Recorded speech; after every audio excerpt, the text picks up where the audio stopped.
রঘু বাবা, আজ শীতের সকালটা বেশ ঠান্ডা, তাই ভোর থেকেই মানুষ দলে দলে আসছে গরম ডাল কচুরি খেতে। এই সময়টাতেই দোকান জমে ওঠে। সেটাই তো কাকা, আপনার দোকানের সামনে দিয়ে হাঁটলেই কচুরির গন্ধে মনটা এমনভাবে টানে যে না দাঁড়িয়ে থাকা যায় না। এই কচুরির ডাল আমি কখনো তাড়াহুড়ো করে বানাই না। কাল রাতেই ডাল ভিজিয়ে রেখে ধীরে ধীরে মশলা মিশিয়ে তৈরি করি, বলেই স্বাদটা আলাদা হয়। খেতে বসেই বোঝা যায় কাকা, এর ভেতরে শুধু ডাল আর মশলা না, আপনার বছরের পর বছরের অভিজ্ঞতাও মিশে আছে। এই দোকানটা আমি শুধু রোজগারের জন্য চালাই না রঘু, এখানে গ্রামের মানুষের সাথে একটু কথা বলা, হাসি ভাগ করা, এইটাই আমার সবচেয়ে বড় আনন্দ। এই কারণেই তো আমরা সবাই আপনার দোকানটাকে নিজের বাড়ির মতো মনে করি। এখানে এলে আলাদা করে আপন লাগার দরকার হয় না। শুনেছি তুমি নাকি শহরে কাজের জন্য চলে যাচ্ছ। নতুন জায়গায় গেলে কষ্ট হবে, কিন্তু নিজের শিকড়টা কখনো ভুলে যেও না বাবা। কষ্ট তো হবেই কাকা, তবে আপনার মতো মানুষের কথা মনে পড়লেই সাহস পাব, আর গ্রামে ফিরে আসার ইচ্ছেটাও বেঁচে থাকবে। যেখানেই থাকো সৎ থেকো, মনটা ভালো রাখো, আর সময় পেলেই এই দোকানে এসে এক প্লেট গরম কচুরি খেয়ে নিও, এই আশীর্বাদ রইল। এই কথাগুলোই আমার জন্য অনেক বড় শক্তি কাকা। আমি যেখানেই যাই আপনার কচুরির স্বাদ আর আপনার কথা সবসময় মনে রাখব। এই ঠান্ডা সকালে বেঞ্চে বসে গরম গরম ডাল কচুরি খেতে খেতে গ্রামের হাটের দিকে তাকালে আমার ছোটবেলার দিনগুলো চোখের সামনে ভেসে ওঠে। আমারও তাই লাগে শিউলি, শহরে থাকলে এমন করে খোলা হাওয়ায় বসে শান্তিতে খাওয়ার সুযোগই হয় না। দেখেছ হরিপদ কাকার হাতে বানানো কচুরিগুলো কতটা যত্নে ভাজা, রং আর গন্ধ দেখলেই মনটা ভরে যায়। হ্যাঁ রে, এক কামড় দিলেই বোঝা যায় এই স্বাদটা দোকানের না, এটা যেন ঘরের রান্নার মতো আপন। এখানে বসে কচুরি খেতে খেতে যখন চারপাশের মানুষদের দেখি, তখন মনে হয় গ্রামটা এখনও আগের মতোই জীবন্ত আছে। সেটাই তো ভালো লাগে, সবাই কাউকে না কাউকে চেনে, গল্পে গল্পে সময় কখন যে কেটে যায় টেরই পাওয়া যায় না। মনে আছে স্কুল থেকে পালিয়ে আমরা দুজন এখানে এসে আধা প্লেট কচুরি ভাগ করে খেতাম?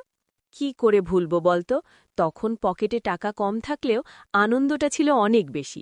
আজ অনেক বছর পর আবার পাশাপাশি বসে কচুরি খাচ্ছি, মনে হচ্ছে বন্ধুত্বটা সময়ের সাথে আরও গভীর হয়েছে। একদম ঠিক বলেছিস, এই ছোট ছোট মুহূর্তগুলোই আমাদের জীবনের সবচেয়ে দামি স্মৃতি হয়ে থাকে। এই শীতের সকালে গরম ডালকচুরি খেতে খেতে আমার খুব পুরনো দিনের কথা মনে পড়ে যায় রঘু। তখন আমাদের জীবনটা অনেক কষ্টের হলেও মনটা ছিল ভরপুর। আপনার কথা শুনে দিদি মনে হয় আমরা কত ভাগ্যবান, এত সহজে এত সুন্দর মুহূর্তগুলো এখনও উপভোগ করতে পারছি। আগে কিন্তু এমন দোকান খুব কম ছিল, মাঝে মাঝে কচুরি খাওয়াটাই ছিল আমাদের কাছে উৎসবের মতো। এখন সবকিছু সহজে পাওয়া যায় দিদি, কিন্তু সেই অপেক্ষার আনন্দটা বোধহয় আমরা হারিয়ে ফেলেছি। তোমরা নতুন প্রজন্ম অনেক দূর যাবে, তবে পুরনো স্মৃতি আর মানুষগুলোকে ভুলে গেলে চলবে না বাবা। আমি চেষ্টা করি দিদি, শহরে গেলেও গ্রামের এই সকাল আর আপন মানুষগুলোর কথা সবসময় মনে রাখব।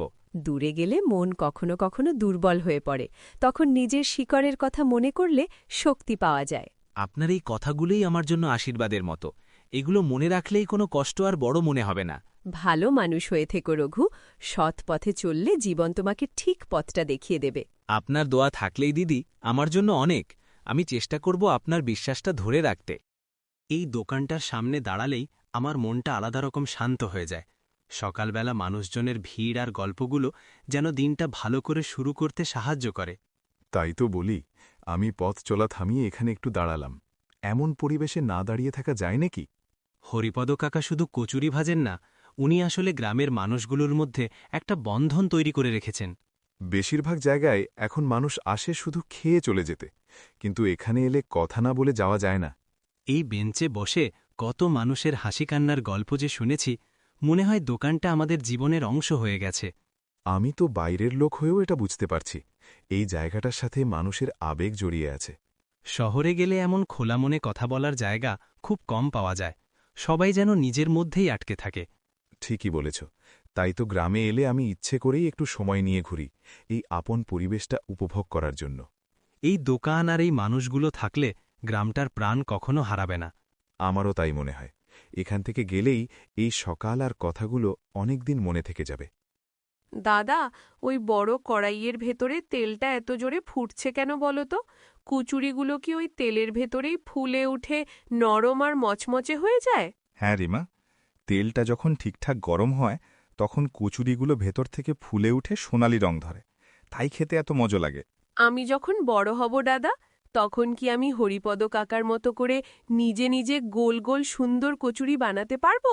নিশ্চয়ই পারবে, যদি মন দিয়ে শেখো আর ধৈর্য রাখো, তাহলে যে কোনো কাজই একদিন তোমার কাছে সহজ হয়ে যাবে। আজ হরিপদ কাকা আমাকে একটা বেশি কচুরি দিয়েছে, আমি সেটা বাড়িতে নিয়ে গিয়ে মাকে দেখাবো। উনি বাচ্চাদের খুব স্নেহ করেন রিমা, তাই তোমাদের খুশি দেখলেই ওনার নিজের মনটাও ভালো হয়ে যায়। দাদা, স্কুল থেকে ফেরার পর এখানে এলে আমার পড়াশোনার চাপ আর সারাদিনের ক্লান্তিটা একদম ভুলে যাই। এই ছোট ছোট আনন্দই রিমা মানুষের মনকে হালকা করে আর নতুন করে হাসতে শেখায়। আমার ইচ্ছে করে আমি যদি প্রতিদিন এই দোকানে আসতে পারতাম আর সবাইকে গল্প করতে শুনতাম। সব সময় না পারলেও এই জায়গাটার কথা তুমি মনে রাখবে, বড় হলে এই স্মৃতিগুলোই তোমাকে আবার এখানে ফিরিয়ে আনবে।